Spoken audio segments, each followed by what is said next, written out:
Hello student, आप सभी का स्वागत है प्रभांस क्लासेज में। स्टूडेंट्स,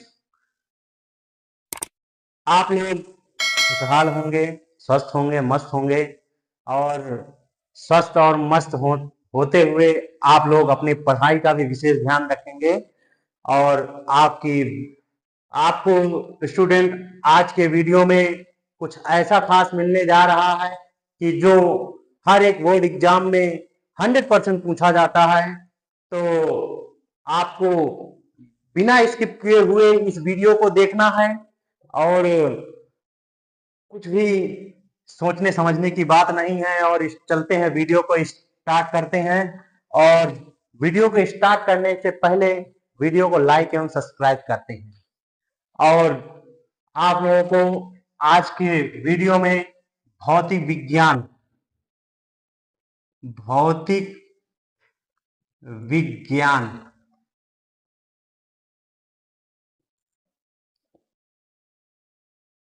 जिसे कहते हैं फिजिक्स को प्रभांस क्लासेज में स्वागत है।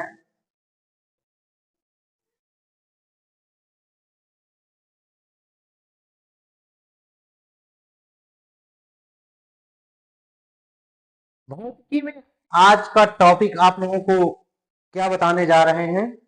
कूलाम का नियम। क्या बताने जा रहे हैं?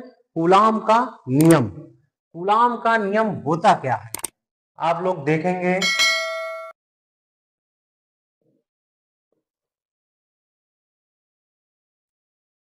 कूलाम का नियम,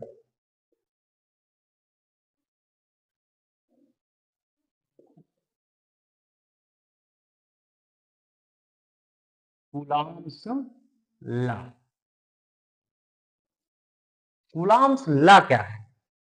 ये फ्रांसीसी वैज्ञानिक है, फ्रांस के रहने वाले वैज्ञानिक हैं जो कूलाम। फ्रांसीसी वैज्ञानिक 1785 ईस्वी में इन्होंने खोज किया। किसने सन में खोज किया?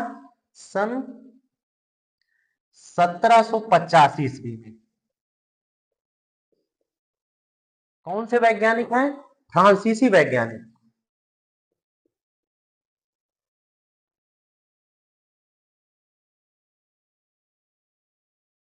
वैज्ञानिक जिनका क्या नाम है? कूलाम। सन 1785 ईस्वी में फ्रांसीसी वैज्ञानिक कूलाम ने अपने प्रयोगों द्वारा देखा है। क्या देखा है? कि जो नेक्स्ट वीडियो में बताया गया था कि वैद्युत आवेश के विषय में जाने थे कि वैद्युत आवेश होता क्या है और उनमें क्या कंडीशन होती है। तो उसमें बताया गया था कि वैद्युत आवेश एक ऐसा कारण होता है जिसकी उपस्थिति से वस्तुओं में आकर्षण एवं प्रतिकर्षण का गुण पाया जाता है।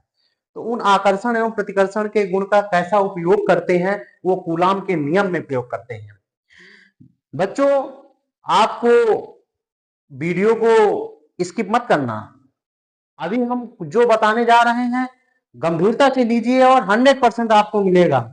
देखिए, 1785 ईस्वी में वैज्ञानिक कौन से हैं? कूलाम है। और कहाँ के रहने वाले हैं? फ्रांसीसी वैज्ञानिक। कहाँ मन लगाए हुए हो? ऐसा मत करिए, केवल बोर्ड में देखिए आप।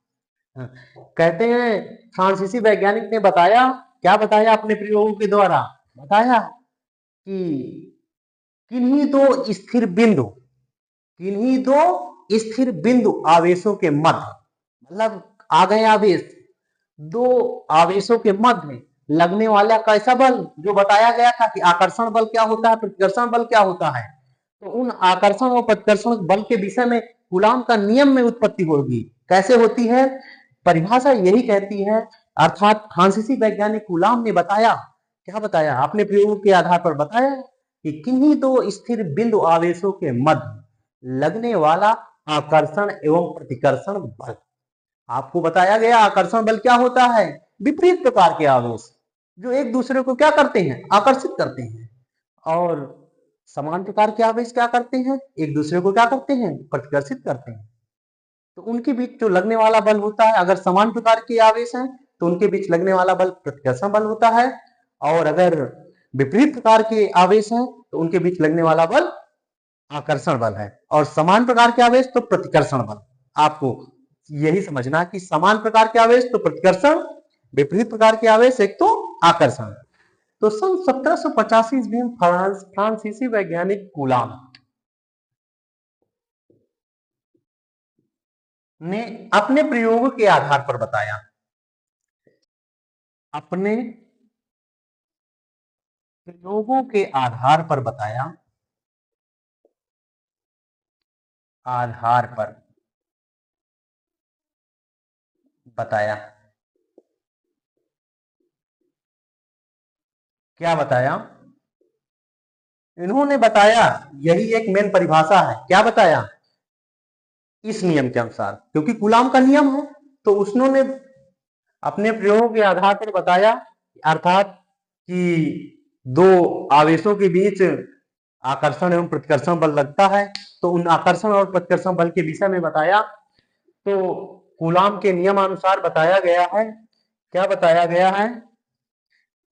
कह सकते हैं कि कूलाम सन 1785 ईस्वी में फ्रांसीसी वैज्ञानिक ने कूलाम ने अपने प्रयोग के आधार पर एक नियम दिया है, ये भी कह सकते हैं। किसी भी प्रकार से कह सकते हैं कि सन 1785 ईस्वी में फ्रांसीसी वैज्ञानिक कूलाम ने अपने प्रयोग के आधार पर एक नियम दिया। क्या दिया? एक नियम दिया,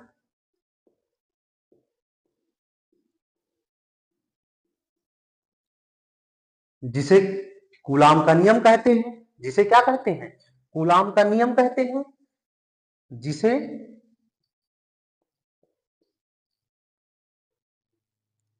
कूलाम का नियम कहते हैं,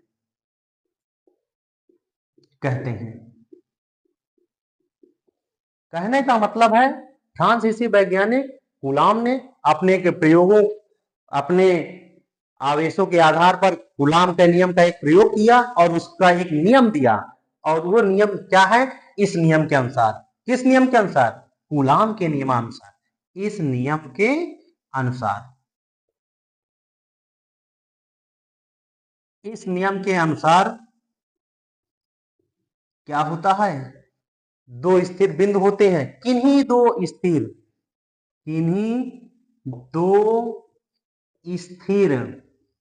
बिंदु आवेशों के मध्य, बिंदु आवेशों के मध्य लगने वाला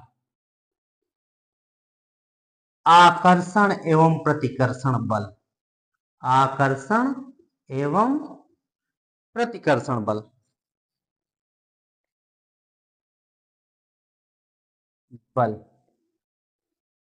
उन आवेशों की मात्राओं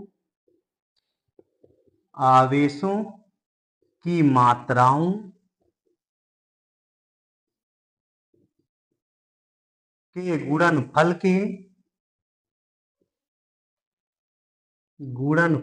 के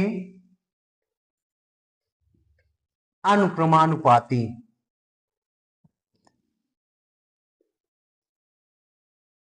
गुणनफल के अनुक्रमानुपाती तथा उनके बीच की दूरी के वर्ग के व्युत्क्रमानुपाती होता है, क्रमानुपाती होता है। कुल मिलाकर यही मेन परिभाषा है, किन्हीं दो स्थिर बिंदु आवेशों के मध्य लगने वाला आकर्षण एवं प्रतिकर्षण बल उन आवेशों की मात्राओं के गुणनफल के अनुपाती तथा उनके बीच की दूरी के वर्ग के व्युत्क्रमानुपाती होता है। यही आपका कूलाम का नियम है। क्या है? कूलाम का नियम है। कहां देख रहे हो? आइए, वीडियो को स्किप मत करिए। वीडियो को स्किप करेंगे आपको सही से समझ में नहीं आएगा, जो कि आपको बोर्ड एग्जाम में सहायता करने वाला है। आप सही से देख लेंगे, 100% देंगे, 100%। तो आपने देखा कूलाम का नियम, तो अब ये तो कूलाम के नियम की परिभाषा हो गई। कूलाम का नियम क्या है? किन्हीं दो स्थिर बिंदु आवेशों के मध्य लगने वाला आकर्षण एवं प्रतिकर्षण बल उन आवेशों की मात्राओं के गुणनफल के अनुपाती तथा उनके बीच की दूरी के वर्ग के व्युत्क्रमानुपाती होता है। अब मानते हैं क्या होता है, माना एक फिगर बना देते हैं, माना दो स्थिर बिंदु आवेश मान लिया, एक बिंदु ये है और दूसरा बिंदु बी है। मान लिया माना दो स्थिर बिंदु है जिनका नाम ए व बी है, जिन पर स्थित आवेश ये प्लस Q1 है और ये प्लस Q2 है।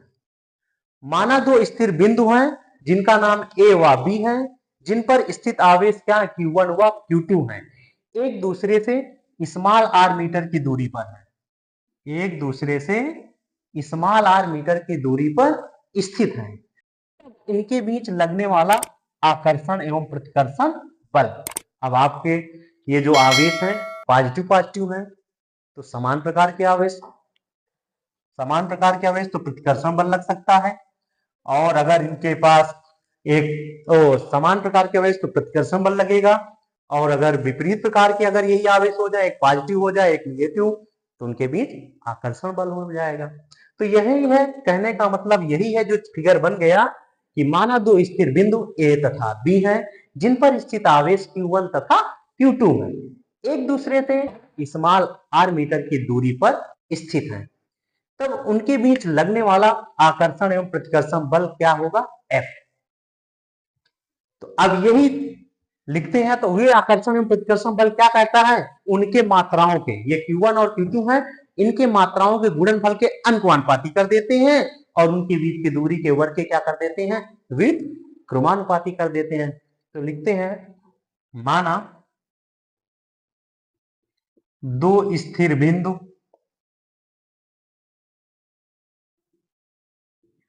ए तथा बी हैं जिन पर आवेश Q1 तथा Q2 है, जो कि एक दूसरे से स्मॉल आर मीटर दूरी पर स्थित है, की दूरी पर स्थित है। ये जो फिगर बना उसके विषय में हमने लिख लिया। तब इनके मध्य लगने वाला, इनके मध्य लगने वाला आकर्षण एवं प्रतिकर्षण बल एवं प्रतिकर्षण बल बल F, हमने परिभाषा इसी की परिभाषा के अनुसार लिखते हैं कि बताया गया कि जब इनके बीच लगेगा कैसा बल लगेगा, आकर्षण एवं प्रतिकर्षण बल। तो कंडीशन परिभाषा में कहती है इनके बीच लगने वाला आकर्षण एवं प्रतिकर्षण बल उन आवेशों की मात्राओं के, आवेशों की मात्रा क्या है, Q1 और Q2, इनकी मात्राओं के गुणनफल के अनुपाती। तो ये हमने कर दिया प्रोपोर्शनल Q1 Q2, इसको फर्स्ट इक्वेशन बना लिया। तथा उनके बीच की दूरी, जो बीच की दूरी कितनी है, स्मॉल आर है, तथा उनके बीच की दूरी स्मॉल आर के क्या कहलाता है, व्युत्क्रमानुपाती होता है। तो व्युत्क्रमानुपाती का मतलब क्या होता है, बटे में, तो ये 1/r² हो जाएगा, F प्रोपोर्शनल 1/r²। इसको समीकरण क्या बना दिया, 2। ये परिभाषा डिनोट करते हैं। और अब इन दोनों, जब दो समीकरण प्राप्त हो जाते हैं तो इन दोनों समीकरणों को क्या करते हैं, संयुक्त कर देते हैं। जोड़ते घटाते गुणा कुछ भी नहीं करते हैं, इनको संयुक्त करते हैं। समीकरण 1 व 2 को संयुक्त करने पर, संयुक्त करने पर, समीकरण 1 व 2 को संयुक्त करते हैं तो क्या आता है, F प्रोपोर्शनल क्या आता है, Q1 Q2 अपान कितना हो जाता है, R²। कहने का मतलब संयुक्त का मतलब जैसे का तैसे आज रख दिया जाता है, ना जोड़ना है ना घटाना है, संयुक्त कर देना, इकट्ठा कर देना। अब ये प्रोपोर्शनल, F प्रोपोर्शनल आ गया Q1 Q2 अपान R²। अब ये जब प्रोपोर्शनल हटता है तो एक नियतांक आ जाता है, F प्रोपोर्शनल, ये प्रोपोर्शनल हटा तो एक नियतांक आ गया जिसका नाम क्या है, K, Q1 Q2 upon R square. बल F है, इस बल F है तो इसका मात्रक क्या होगा? न्यूटन। बल का मात्रक क्या होता है? न्यूटन। जहां ये जो K आ गया, जहां K एक नियतांक है, एक नियतांक है जिसे अनुपाती नियतांक भी कहते हैं, जिसे जिसे अनुक्रमानुपाती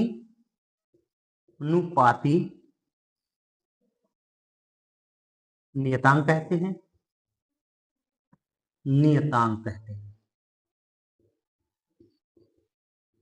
या अनुक्रमानुपाती स्थिरांक कहते हैं या नियतांक कहते हैं। ठीक है।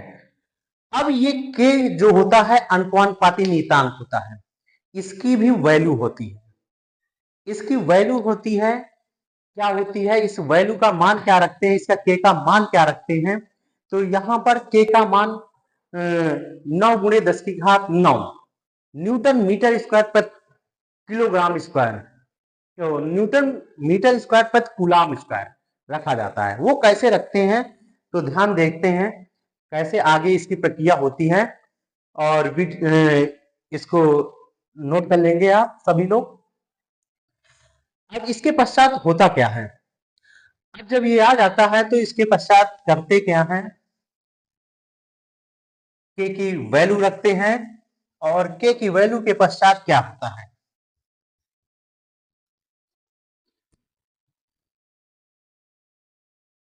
वीडियो को सभी लाइक एवं सब्सक्राइब कर लीजिएगा बिना सोचे समझे। और आप लोगों को 2 महीने शेष हैं। 2 महीने में आपको इतना बता देंगे कि आपको 2025 में बोर्ड एग्जाम में कम से कम 90% रिजल्ट आएगा, ये समझ लीजिएगा। देखते हैं अब आगे की स्टार्ट करते हैं। जब F बराबर आ जाता है K, Q1 Q2 upon R square, जहां K एक नियतांक है जिसे अनुक्रमानुपाती नियतांक कहते हैं। यहां पर K का मान, यहां K इक्वल टू 9 गुणे 10 की घात 9 क्या होता है? K का मान कितना होता है? 9 गुणे 10 की घात 9 रखते हैं, जो क्या होता है? K की वैल्यू होती है। और ये K की वैल्यू क्या होती है? यहां से निकालते हैं तो K इक्वल टू क्या हो जाएगा? F, यहां पर आर स्क्वायर बटे में है तो यहां पर गुणा में चला जाएगा, ये गुणा में है तो बटे में आ जाएगा। तो इसकी वैल्यू निकल आती है K इक्वल टू 9 गुणे 10 की घात 9 न्यूटन मीटर स्क्वायर प्रति कूलाम स्क्वायर। ये इसकी वैल्यू होती है इसकी जगह पर। तो इसके जगह पर ये भी रख सकते हैं कूलामी बल, ये F बराबर क्या होता है? 9 गुणे 10 की घात 9 Q1 Q2 upon R square Newton, ये भी कह सकते हैं। ये भी प्राप्त हो गया। लेकिन ये जो K है, इस K का और भी मान होता है, जहां K इक्वल टू ये भी होता है 1 upon 4 pi epsilon naught. K equal to क्या होता है? 1 अपान 4 पाई एप्सिलॉन नॉट। जहां ये क्या है? ये एप्सिलॉन नॉट है, एप्सिलॉन नॉट, एप्सिलॉन नॉट इसको पढ़ते हैं। इसे निर्वात की वैद्युतशीलता कहते हैं। क्या कहते हैं? इसे निर्वात की वैद्युतशीलता कहते हैं। क्या कहते हैं? इसे निर्वात की वैद्युतशीलता कहते हैं। कहने का तात्पर्य है कि एप्सिलॉन नॉट निर्वात की वैद्युतशीलता है। एप्सिलॉन नॉट निर्वात की वैद्युतशीलता है, और इसका इसका भी मान अलग होता है। इसका मान कितना होता है? एप्सिलॉन नॉट इक्वल टू, इसका मान एप्सिलॉन नॉट का मान ये होता है 8.85 गुणे 10 की घात -12 होता है। ये कूलाम स्क्वायर प्रति न्यूटन मीटर स्क्वायर होता है। ये होता है कूलाम स्क्वायर प्रति न्यूटन मीटर स्क्वायर होता है। ये किसकी वैल्यू होती है? एप्सिलॉन नॉट की वैल्यू होती है। अब ये मान जब यहां पर रखते हैं तब कूलामी बल कितना हो जाता है? ये एफ इक्वल टू कितना आ जाता है? 1/4 pi epsilon not Q1 Q2 equal upon R square Newton. अगर इस 9 गुणे 10 की घात 9 यहां पर मान रख सकते हैं के का, और के का मान ये भी होता है 1/4 पाई एप्सिलॉन नॉट, यहां पर रख दिया गया। अगर इसमें अन्य कोई माध्यम है तो क्या करते हैं? उसके पश्चात यदि इसमें अन्य माध्यम है, अन्य माध्यम क्या हो सकते हैं? या तो वायु हो सकता है, निर्वात हो सकता है, या इसके अलावा अन्य कोई माध्यम हो सकते हैं। तो इसके लिए हम करते क्या है? यदि कोई माध्यम हो, यदि कोई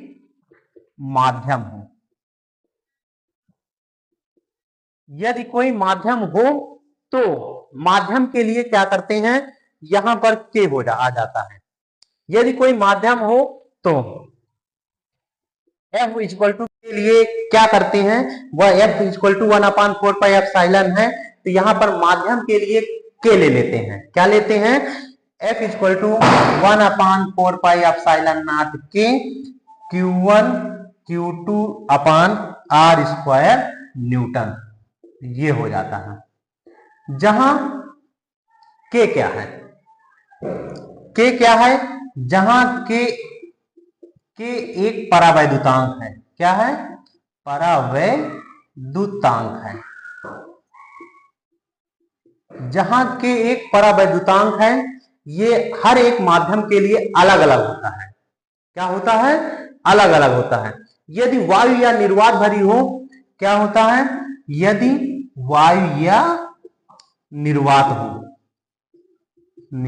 हो, यदि वायु या निर्वात हो तो के का मान कितना होता है? के बराबर 1 रखते हैं। क्या रखते हैं? अगर वायु या निर्वात है माध्यम में तो के बराबर 1 रखते हैं। तो F बराबर क्या हो जाता है? 1/4 pi epsilon not Q1 Q2 upon R square Newton. क्योंकि परावैद्युतांक जो के है, वायु या निर्वात में इसकी वैल्यू 1 होती है। और सबसे इंपॉर्टेंट बात जो बताए जा रहे हैं वो अन्य कोई माध्यम, जैसे अन्य कोई माध्यम वायु या निर्वात में तो 1 हो गई, लेकिन अन्य कोई माध्यम आएगा तो उसके लिए के की वैल्यू 1 से अधिक होगी। ये 100% आप समझ लीजिए कि अगर वायु या निर्वात है तो के का मान 1 होगा, अन्य कोई माध्यम है तो सभी के लिए, अन्य माध्यम के लिए 1 से अधिक ही होगा, 1 से कम नहीं हो सकता है। तो यदि अन्य कोई माध्यम है तो उसके लिए क्या रखेंगे? 1 से अधिक रखा जाता है।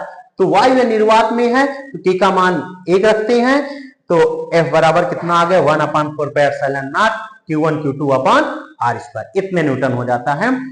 अब जैसे आपको पता है, जैसे हमने शुरू में रख दिया था, चूंकि और 1/4 पाई एप्सिलॉन नॉट का मान क्या होता है? 9 गुणे 10 की घात 9 न्यूटन मीटर स्क्वायर प्रति कूलाम स्क्वायर जो यूज होगा। तो ये F इक्वल टू कितना आ जाएगा? 9 गुणे 10 की घात 9 Q1 Q2 अपान R स्क्वायर न्यूटन। तो यही आपका क्या हुआ? कूलाम का नियम हुआ। तो आप लोगों स्टूडेंट जो समझे कूलाम का नियम, अब हम आशा करते हैं कि आप लोगों को कूलाम का नियम समझ में आ गया होगा। और आप लोग वीडियो को लाइक एवं सब्सक्राइब करने से मत भूलिएगा। Thanks for watching this video.